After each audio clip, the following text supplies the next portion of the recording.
Good afternoon and Salam Malaysia Madani. Thanks for joining us. I'm Olivia Nicholas and you're watching World Today. Before we begin, here's a brief look at today's top stories. US President Donald Trump announced the formation of a military coalition against drug cartels. He urged Latin American nations to use military power against the cancer of drug cartels, offering to support them with US missile strikes targeting narco kingpins. He also advocated tough action by allies against organized crime blighting the region. Iran has stated that neighboring countries will no longer be targeted unless an attack originates from there. The Iranian Interim Leadership Council approved the motion to stop attacks on neighboring nations. Its president later clarified Iran has not in fact attacked any of its neighbors, but rather targeted US military bases, facilities and installations in the region. The Iranian Red Crescent Society revealed that 6,668 civilian locations have been targeted in attacks carried out by the US and Israel, including thousands of homes and dozens of public service facilities. The aid organization emphasized that the attacks by the US and Israel targeting civilians violate the Geneva Conventions.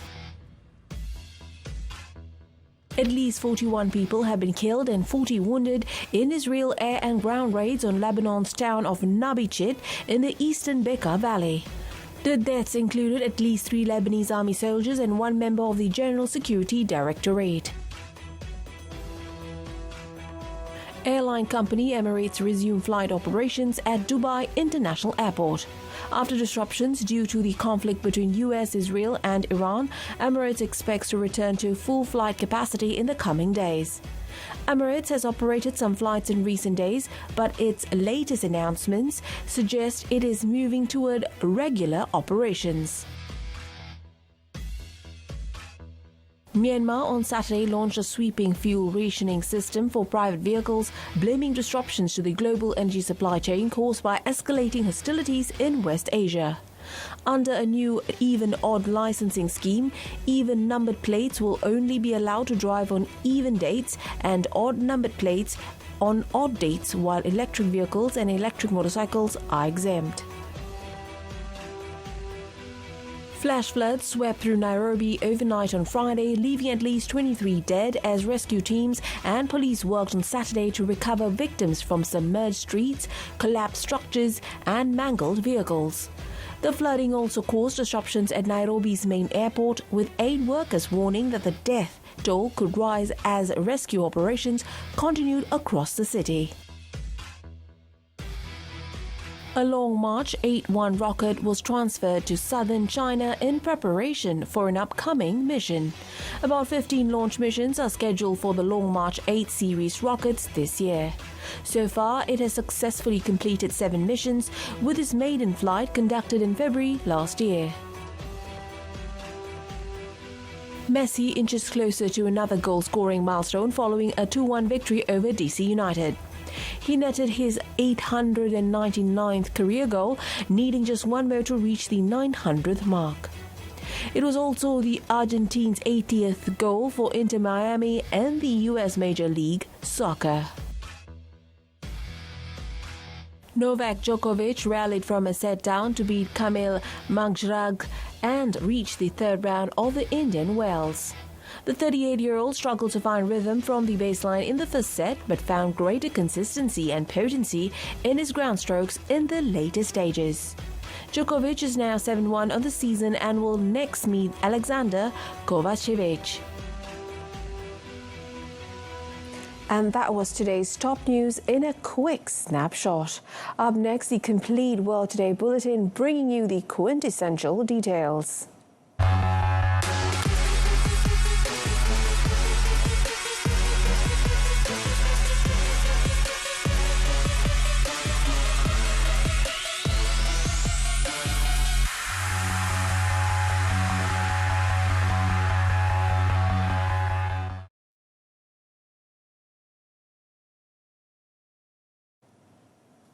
U.S. President Donald Trump welcomed Latin American leaders to Florida on Saturday to announce the formation of a military coalition against drug cartels, in line with an argument that has been making throughout his second term in office.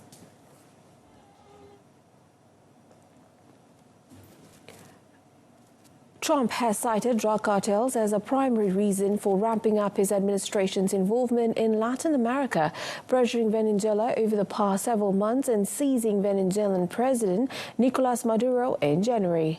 At least a dozen leaders from Central America, South America and the Caribbean joined the Shield of the Americas summit convened by Trump. Saturday's gathering gives a Trump chance to project strength closer to home, even as the conflict in West Asia leads to consequences he may not fully control. But the Trump administration also has been looking for ways to counter growing Chinese influence in the region.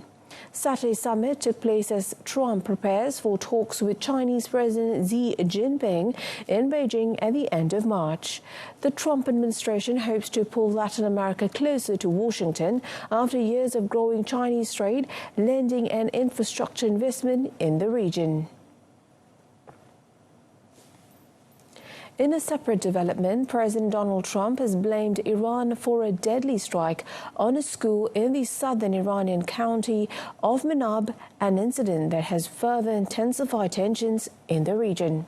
Speaking to reporters aboard Air Force One on Saturday, Trump said Washington believes Iran was responsible, claiming Iranian monitors lack accuracy.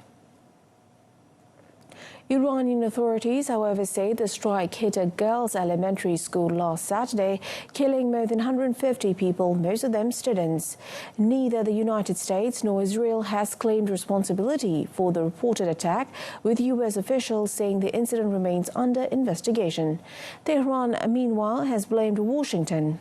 In response, Iran's Revolutionary Guards said they had targeted the U.S. Al-Dhafra airbase in the United Arab Emirates. Allegedly, the facility had been used as a launch site for the strike. U.S. Secretary of State Marco Rubio said the United States would not deliberately target a school, while the Pentagon confirmed it is investigating their claims. Iran says it will stop attacks on neighboring countries unless strikes against the country originate from their territories. In a televised address on Saturday, President Masoud Pezeshkian also apologized to neighboring nations for the recent regional tensions. He stressed that Iran has no intention of invading other countries. که مورد حمله قرار گرفتن از طرف ایران از طرف خودم عذرخواهی کنم. در تصمیمی که ما دیروز در شورای موقت رهبری ما گرفتیم، این تصمیم به نیروهای مسلح گزارش داده شد که از این به بعد نباید به کشورهای همسایه حمله بکنن و یا موشک بزنن مگر اینکه از اون کشورها بخوان به ما حمله بکنن.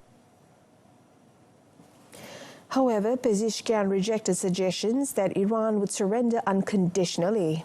In a related development, Iran's Deputy Foreign Minister Saeed Khatibzadeh denied reports that Tehran had closed the Strait of Hormuz, a key shipping route for global oil supplies.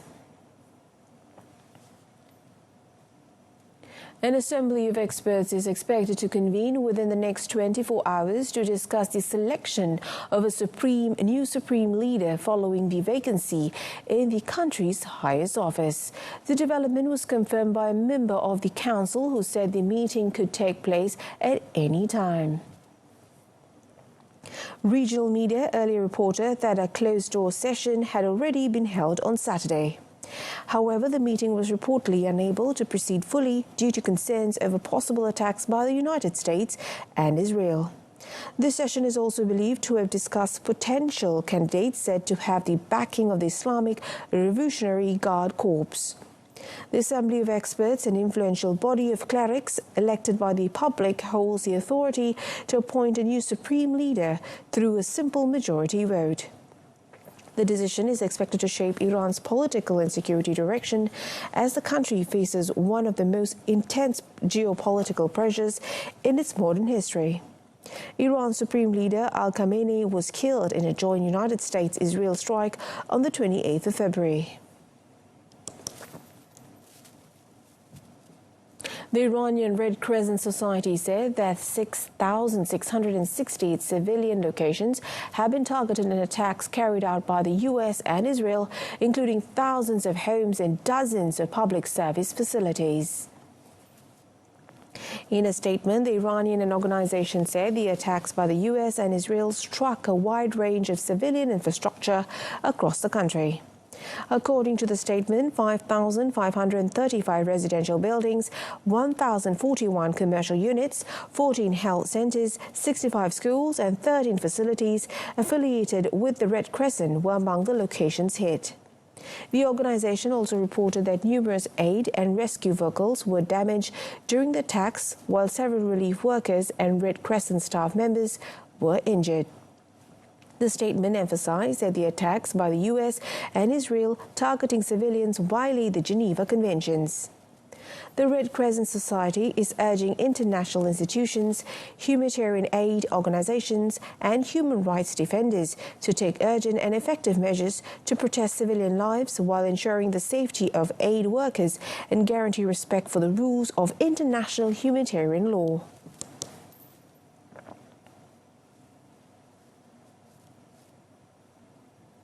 At least 41 people have been killed and 40 wounded in Israeli air and ground raids on Lebanon's town of Nabichit in the eastern Bekaa Valley. The deaths included at least 3 Lebanese army soldiers and 1 member of the General Security Directorate. According to Lebanon's official national news agency, NNA, an Israeli commando unit infiltrated under the cover of darkness towards a family cemetery in the eastern part of Nabichit overnight. The agency said after being spotted by resistant fighters, the local residents' clashes ensued with the commandos using light and medium weapons, adding that warplanes and helicopters intervened intensively and carried out about 40 raids after the Israeli units were exposed. This latest reported raid would be the deepest Israeli forces incursion inside Lebanon since special unit troops apprehended Hezbollah operative Imad Amhaz from the northern city of Bathroun in November 2024. Clashes also erupted as Israeli forces attempted a landing operation along the Lebanon-Syria border, with Hezbollah saying its fighters were involved as this fierce front in the wider regional war launched by the United States and Israel boils over. Protests were held in several cities, including Washington, D.C., New York City and Toronto in Canada on Saturday against the U.S.-Israeli war on Iran. In Washington, demonstrators gathered near the United States Capitol, calling for an end to the conflict. Protesters also voiced support for the Iranian people, saying they should be given the full opportunity to determine their own future and leadership through democratic means. The message to the international community and President Trump is that Iran does have an alternative. The Iranian nation have fought for democracy for over 120 years. And now is the time to recognize the right to fight the regime and overthrow the regime, but also the right to choose their representatives for the future of Iran. Today we need to show these people we don't accept Israel and whatever they do in Iran. They kill Ayatollah, they attack people, they kill kids. So we are here to stand up. We tell them, bad, bad Israel, bad, bad America. Meanwhile, Israel and Iran continue to exchange attacks as the war in West Asia entered its second week on Saturday. Iran's president also issued an apology to neighboring countries in an effort to ease tensions across the Gulf region. Emirates has resumed flight operation at Dubai International Airport after a temporary suspension early on Saturday. The Dubai media office confirmed that the airline restarted its operations in the afternoon. Emirates also announced on social media that passengers with confirmed bookings for departing flights may proceed to the airport. The airline said the update also applies to transit passengers travelling through Dubai, provided the connecting flights are operating as scheduled. Earlier, Dubai International Airport briefly suspended operations to ensure the safety of passengers, staff and flight crews. Authorities in the United Arab Emirates denied reports that the airport had been attacked. Officials said a limited incident had occurred but confirmed that no injuries were reported. The statement followed claims circulating on social media alleging a drone attack on the airport. UAE authorities, however, did not provide further details on the nature of the incident or how long the suspension lasted. Myanmar on Saturday launched a sweeping fuel rationing system for private vehicles, blaming disruptions to the global energy supply chain caused by escalating hostilities in West Asia. According to an announcement on the measure, under a new even-odd licensing scheme, even-numbered plates will only be allowed to drive on even dates and odd-numbered plates on odd dates, while electric vehicles and electric motorcycles are exempt.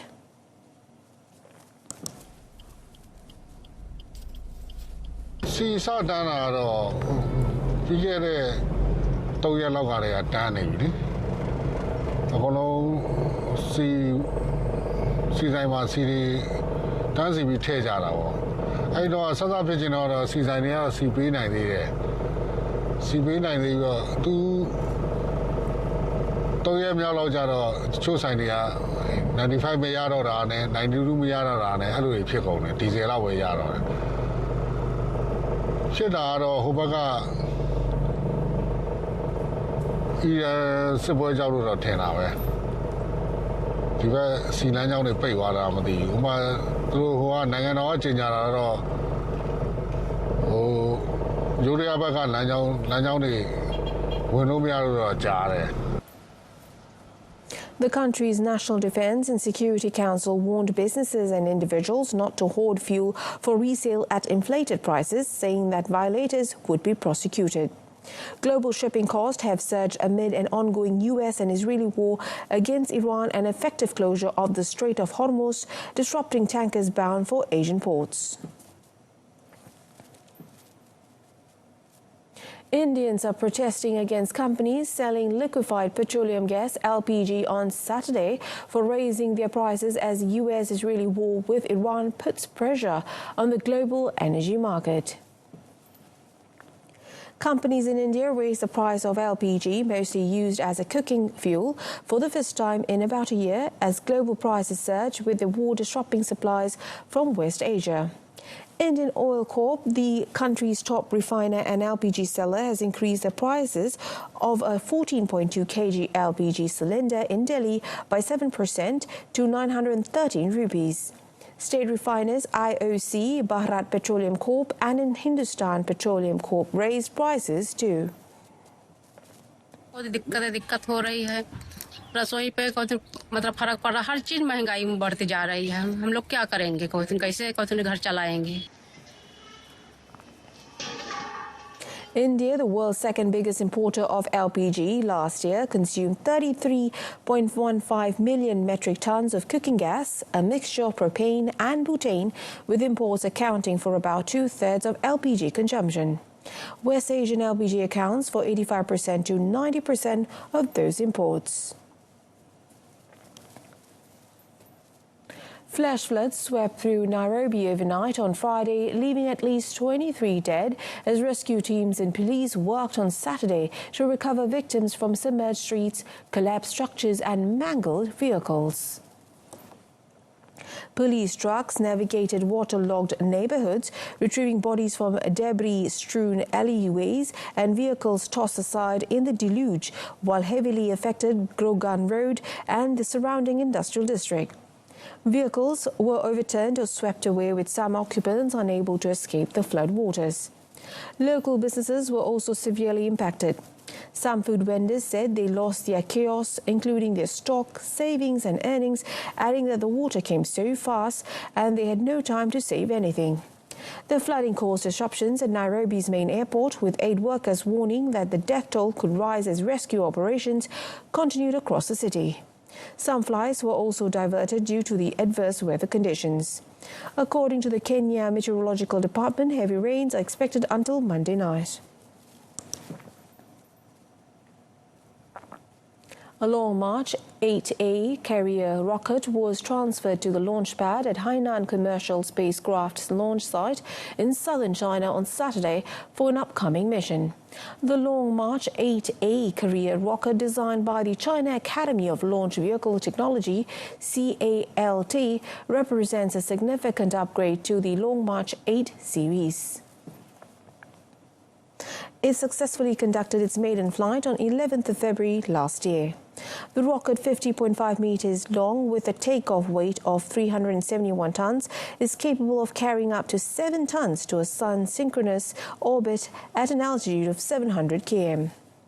It is designed specifically for high-density rapid constellation deployment, serving as a core vehicle for China's satellite internet constellation construction. So far, it has successfully completed 7 missions. About 15 launch missions are scheduled for the Long March 8 series rockets this year, involving both the Long March 8A and Long March 8 rockets.